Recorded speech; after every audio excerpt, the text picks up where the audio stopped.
At yung mga nagyayabang dyan, na sabi nila, gusto daw ng taong bayan na ito ay talagang magkakaroon na kagad ng impeachment, taong bayan ang ginagamit.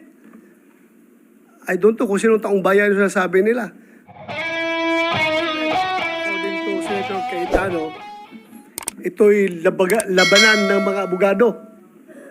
Hindi po ako abogado, Mr. President, but I just would like to manifest my observation na to be fair to the Senate President, pag sinabi natin na you have an intention to delay the impeachment proceedings, I would like to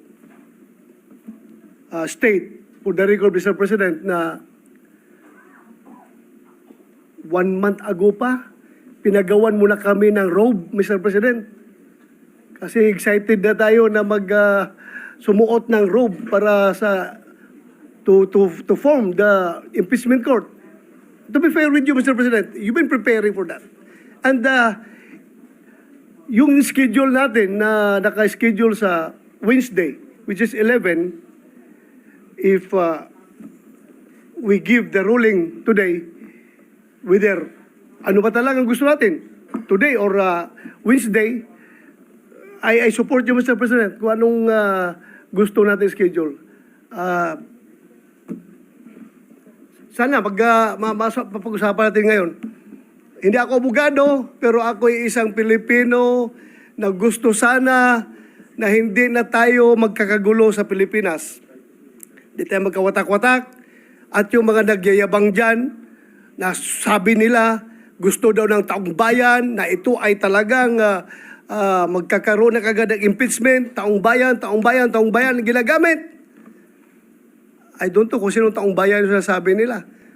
Because, alam ko, Mr. President, halos lahat ng tao ng Mindanao at ng Visayas, as I have observed during the campaign period, ang sabi sa atin is, Sir, ibubuto kita kung hindi ka magboto sa impeachment or hindi ka magboto sa conviction. Yung ano sinasabi ng taong bayan. Kaya please, do not use the term taong bayan palagi because taong bayan is hindi lang kayo. There are always two sides of the coin.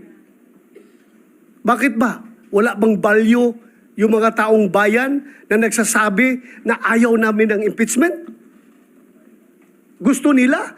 Ang iba-value ng Senado ay yung mga tao lang na nagsasabi na forthwith kuno yung impeachment na yan. Ano, kalimutan na natin yung ibang tao na majority na nagsasabi na ayaw namin ng impeachment dahil panggugulo lang yan sa ating bansa. Lalo tayo nagiging divided. Lalo nasisira ang ating ekonomiya. Mga investors umaalis na dahil ang gulo ng Pilipinas. So yun lang po, Mr. President.